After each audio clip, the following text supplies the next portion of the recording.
dynamic and spiritual leader, Dr. Raymont Anderson.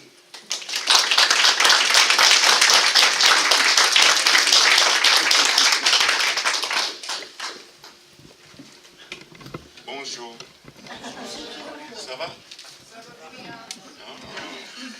Merci beaucoup. So how's everybody today? Great. So, I'm exceedingly well, thank you for asking. So, question for you. Do you pray? Yes.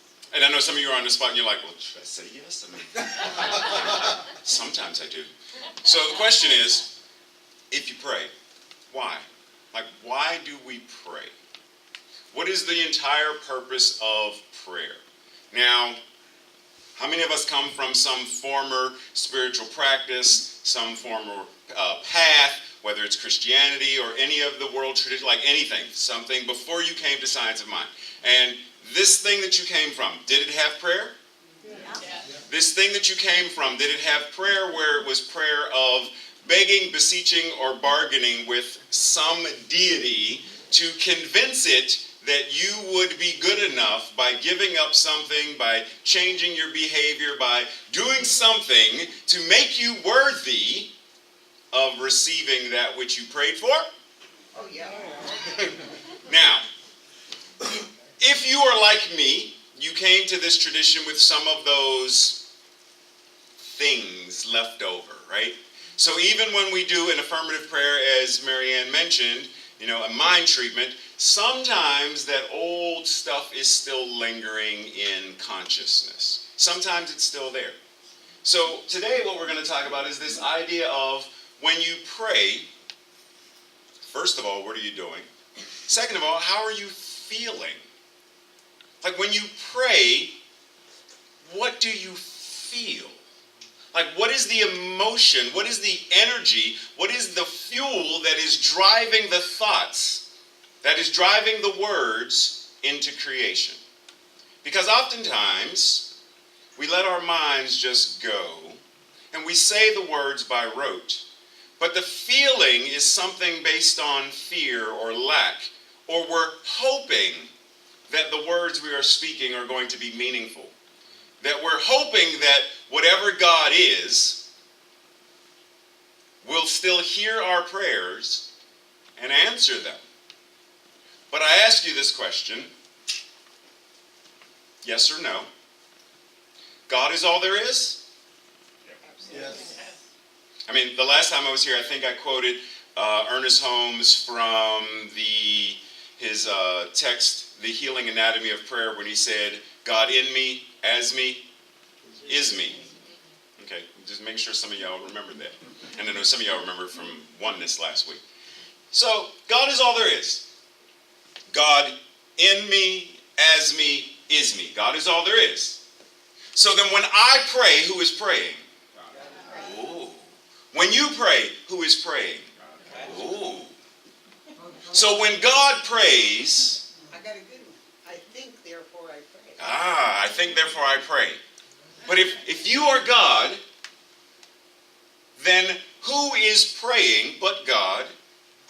And if God is praying, then is that not God simply speaking to itself? And if God is speaking to itself, then the prayer clearly can't be begging, beseeching, bargaining, or whatever it is. Clearly it now becomes a declaration.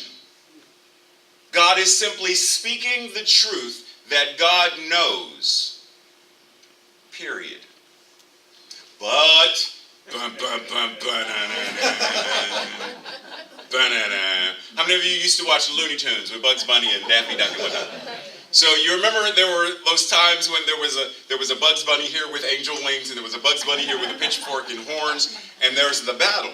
Because there are times when we step into this consciousness of prayer, and there is this battle between the human and the divine, where sometimes the human does not feel worthy enough. There's that word again, feel. Does not feel. I am told that there are two emotions, for those who study Course in Miracles. Two emotions. They are love and everything else spirals from either one of those. So anger spirals from fear, but it's fear and love. So when I am feeling this thing called doubt or not worthy, love or fear? Fear. Oh, so it's coming from fear. What am I therefore afraid of? Like, how many of us really delve into when I am feeling unworthy, unloved, unsomething, not good enough, not smart enough, when I'm feeling betrayed, when I'm feeling abandoned, when I'm feeling whatever that is, how many of us really sit with that? To really go to the belly of the beast and say, what is this about? And how do I transcend this so that I know that the words that I am speaking and the thoughts that I'm thinking and my feeling is in complete alignment with what I know myself to be, the divine. Not simply that we are divine, but we are the divine, incarnating itself in human form. So recently I was in this class, the writings of Holmes, and was reminded that there are 3 C's that are involved in spiritual mind treatment, right? And I'm not talking about like the RURTR, the steps. Within those, there are these 3 C's. There is communion. How do we commune with that which we are? There is conviction. Are we convicted to what it is we are declaring, what we are saying, what we are being? And are we commanding? So when we are in communion, so that's that R-U, right? The first R. Practitioners, R number 1 is recognition. I recognize that God is all there is. The U, unification. I know that if it is all there is, then clearly it must be what I am. Now, how do I commune with? How do I get into oneness in body, mind, spirit, and feeling where I know this truth? And it's very similar to, now see, on one hand, we theorize what this might mean, to be one with God. Like, we theorize what this means. But let's bring it down to loving ourselves as who and what we are. Self-love.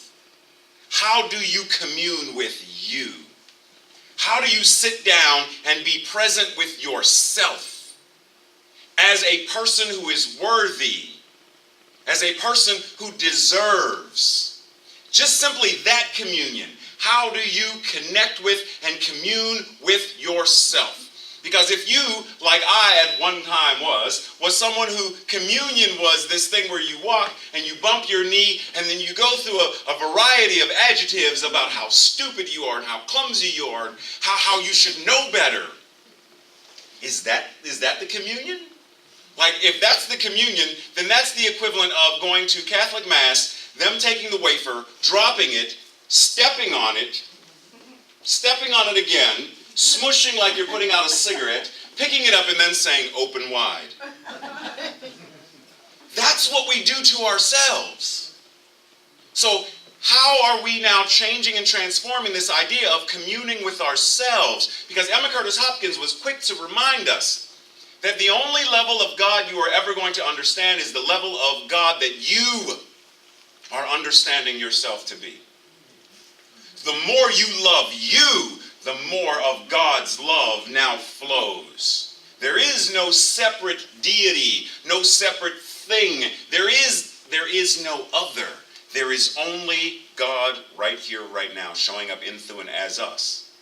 So if my mind is not in communion with, and I am not convicted of what I say I believe or what I want to believe, then in essence, I am walking into a dark room, turning the lights off, well, leaving the lights off, and then cursing the darkness. When I have full access to the power of electricity to turn the light on, to plug the light in, to turn the faucet on and drink water from it. But if I never turn the knob, if I never flick the switch, if I never stand in alignment with it, and I never enter into that sacred place where we know that the kingdom of heaven is within, and I never enter into the Holy of Holies, then I don't have access to the truth of who and what I am. In the same way that if someone were to say, Leslie, did you know that you had a great uncle, great uncle who was connected to like Sears and Roebuck's, and like he was a Fortune 5000 before we even knew what that was, and he left you $10 billion. And for those who can't see her, she's grinning. She's like, yes, and I accept that, right? But if you don't know that you have this uncle, and you don't know that this money is accessible to you, then we're going to run around pinching and saving and borrowing from Peter to pay Paul and stuff. But in essence, you're a billionaire. Or what if you get the money, you have the money, but because you are still afraid of what it means to be broke, what it means to be poor, you still only spend, like I have $10 billion, but I'm still counting my coupons because that 32 cents counts. You have enough money that you can buy the store. Why are you pinching pennies? What's going on in the consciousness? So see, we have this consciousness that is open at the top. We have this, y'all gonna stop. We have this consciousness that is open at the top, meaning all that is right here. The only thing that blocks us from that is, do we feel into it? Are we allowing ourselves to open to the full expanse of what that means? Are we willing to open up to the full expanse of what that means? Because I say this often, that the fear of being great holds us back. The idea that when someone says, you're God, you're the divine, because I know some of us still don't like that word, which we need to get over that. A rose by any other name is just as sweet, so it doesn't matter what the name is. As our two volunteers, well, Harry wasn't a volunteer, but he spoke what these were, and are very eager, Robin, volunteer, lit them. But what did Harry say? Each of these paths still lead to the one. They do it in different ways. Some go up the mountain and down the mountain, some go through the valley, some go through the mountain, some go, but they all ultimately lead to some version of what we're referring to as truth. So it doesn't matter what the name we're calling it is. What matters is the consciousness that is back of that name. And the idea is, whatever we're calling it, God, source, the force, the one, the I am, Christ consciousness, Buddha nature, whatever it is that we are calling it, are we willing to let that be the truth of who and what we are? Someone posted on Instagram something today, and I'm paraphrasing this, and I think it was from Unity Village, but I'm paraphrasing this, so paraphrasing, where it said, all of my choices today are guided by my faith, are guided by what I know to be truth. All of my choices. Do I do Dunkin' Donuts or Starbucks? All of my choices. Do I go to Safeway or do I go to Giant? All of my choices. Do I get the blue jacket or the black jacket? All of my choices. Do I get the Caesar salad or the house? All of my choices. Because ultimately what this is saying is that no choice is too small for God. Because if you are the divine, then every choice you are making is God choosing it. But if we simply step into this idea of, I don't deserve, I'm not worthy, etc., then our choices are imbued with the energy of not deserving. There's this, raise your hand if you've ever heard someone referring to people who cook putting their foot in it. What does that mean? If anybody wants to, what does it mean? Giving their all. They're giving their all. They are putting everything that they have into this meal. Everything that they have into this meal. Not just ingredients of spice, but ingredients of love and care and compassion go into this. One of the things that Tracy used to make fun of, I won't say make fun, one of the things Tracy used to pick with me about is when I'm cooking, and I mean like cooking, I turn on the television because somewhere in channels 1994 something, 199 something, 1,800 something, somewhere way up there are music channels where just classical music or whatever. There you go, Robin. You said 1840? 1842. Somewhere in the 1840s, right? See, you like mine. And I go to the light Baroque music because I learned a while ago that Baroque music, it does something to your consciousness or whatever. So I play it in the background because I know what it's doing to my mind, what it's now doing to my body and my feeling. Therefore, it goes into every spoon that I touch, every bowl that I pick up, every stalk of celery that I cut. It goes into the food. Then when people eat the food, they are not just eating the ingredients, they are eating the energy that went into the food. The care and concern that went into the food. Now, no judgment, but imagine if I was watching The Exorcist while cooking. Just saying. Would that make a difference? Yeah, it does. Because I've experimented. I've put on something on the television that was a completely different frequency, and I made something as simple as a bowl of oatmeal. And I made the bowl the exact same way. I put the same amount of vanilla in it, the same amount of nutmeg or allspice or whatever I'm putting in there, the same little bit of sugar, and I taste it, and it tastes different. The energy that goes into it tastes different. What is the feeling that we are allowing ourselves to feel? On any given moment, right here, right now, if I were to go one by one and ask you, what do you feel? How many of us would have a feeling versus a concept of a feeling? For example, betrayed. Tracy and I were just talking about this recently, because there's this idea that I have been betrayed many times in my life, and because of what's going on with family now, there are feelings of betrayal in there now. And the idea is, are they feelings of betrayal? Or is that an intellectual concept? The feeling is hurt. I put the intellectual word betrayal on that. But is betrayal the emotion? Just putting that out there. Think about when we say we feel something. What is it that we are saying? Because coming back, when we are in communion, what does it mean to commune with God?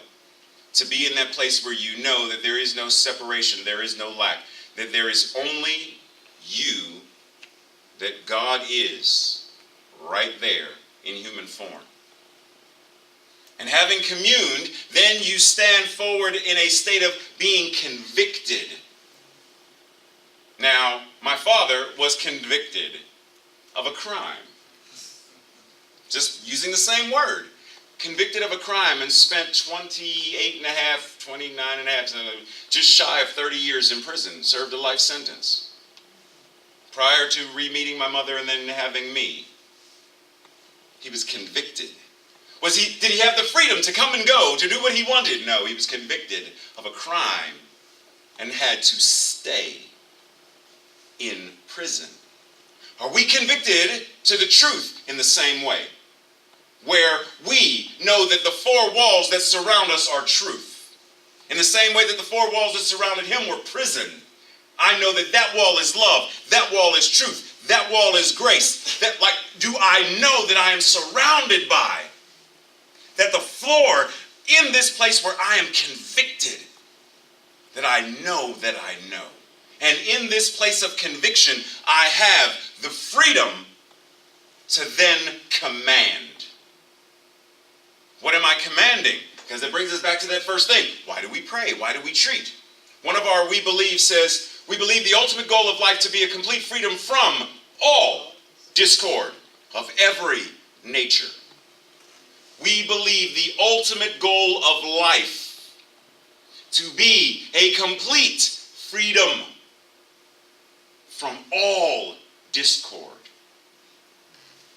So what am I commanding? Let's go back to the we believes that we just read not long ago. We believe that the universal spirit, which is God, operates through a universal mind, which is the law of God, and that we are surrounded by this creative mind, which receives the direct impress of our thoughts and acts upon it. And we believe in the controlling of conditions and the healing of the sick through the power of this mind. You can't get much more convicted of that. Are we commanding situations in our lives to change, transform, be transmogrified, be transcended? Are we speaking a command that the things in life that are not showing up in the way that we desire them to be, are we commanding them to change? Are we commanding the waters to be still? Are we commanding the lame to walk and the blind to see? This past weekend, had to do an impromptu, not the weekend, prior to the weekend. When did we go to Pittsburgh? Wednesday. Had to go to Pittsburgh in order to speak to caseworker and her manager, her supervisor, to do an intervention to see if my mother can stay in her home before the state would take over and remove her from her home. So I'm sitting on the couch, supervisor is here, caseworker is here, my mother is in the chair there, my brother Tyrone is there, and Tracy's beside me. And I start speaking. And at some point in there, something in me was like, and I had to stand up. And so I stand at the doorway to the living room. And I lean against the doorway. And I place this hand on the wall. And while I am speaking, I am knowing that what is going to happen is for the highest and best of all. And that means if you determine that my mother must leave her home, then it has to be in order with what God so chooses. Tracy said that she felt like while I was sitting on the couch, it was vibrating. And it was because while I was sitting, I was not commanding. I was allowing. And what I was allowing was the fear to overtake me. I was not in communion. I was not connected. I was not aligned. And I certainly could not command from that place. So I had to stand up. I had to physically stand and know the truth. Placed my hand on the wall because what I know is that the energy that I am now putting, same thing we do when we do Reiki or hands-on prayer, whatever, I am sending this energy into this entire room, that everyone in this room is now enveloped by this knowing that that woman must be cared for in a way that is in the highest and best, that love must prevail for her, and only that. Are we convicted? And the thing is, my mother surrendered and said, fine, you can let the person come in the house and supervise. And so we determined that my brother Tyrone would be the one to supervise. And the caseworker, on their way out, she came over to me and she said, I don't know how that happened, but I just knew she was not going to say yes. And I said, I understand. I hear you. But are we willing to stand on this truth, knowing that no matter what shows up, even if they had said, yes, the state is taking over, yes, guardianship is coming in, yes, we're removing her from her home, yes, am I able to still stand in communion, to be convicted, and to command truth from that place where I know that if that is what was chosen, by each of us individually showing up as God, then it must still therefore be in the highest and best of all concerned. So that no matter what shows up in my body, when the doctor said that there was a tumor in this and that I would never be able to close it, or when the ACL snapped and they said that I would never be able to do this, am I able to say, I hear you and I understand what you're saying, and yet I know I know there is something beyond what your tools and instruments can measure. There is something beyond what you are able to write in your medical books. There is something beyond what you know as a physician. That there is something that the great metaphysician, both Jesus and Buddha, something that great metaphysicians know. Even Yeshua said, physician, heal thyself. Healing myself in thought, in word, in feeling, so that my actions therefore move forward from this state where I know there is only God and there is only good. Let's pray. Anchoring ourselves in this breath, simply allowing our body to move as the air moves in and out, surrendering to this process, knowing that we are not breathing ourselves, but that we are being breathed by the universe. The universe is breathing itself as us. Remembering that this breath, where it came from, we are not concerned. Where it is going, we are not concerned. All we are concerned about right here, right now, in this present moment, is this breath. And we surrender to it. And from this place of absolute surrender, what I know is that God, Source, Spirit, the infinite I am, is all there is. I allow this feeling of absolute oneness to fill my body, my mind, and my spirit, my soul, from the top of my head to the soles of my feet, filled with the awareness, the knowing that God, Source, the absolute, the thing itself, the one mind, this one life, is all there is. And what is true for it must be true for me. What is true of it must be true for each and every person in this room. Must be true in the same way that Marianne spoke of this golden sphere. It must be true for this center, this neighborhood, spreading out this state, spreading out this nation, spreading out this planet, spreading out to all of creation. There is only one life. That life is God's life. That life is magnificent. That life is joyous. That life is healthy. That life is prosperous. And that life is my life now. And from this awareness, I stand in gratitude, in this awareness of being in communion, in this awareness of being convicted to this truth, knowing that I am surrounded before and behind, to my left and my right, beneath and above, there is only the grace, the love, the joy, the healing, the support, the very presence of God. That is all there is. In gratitude, I know this. In gratitude, I speak this of and for and about each and every one of us.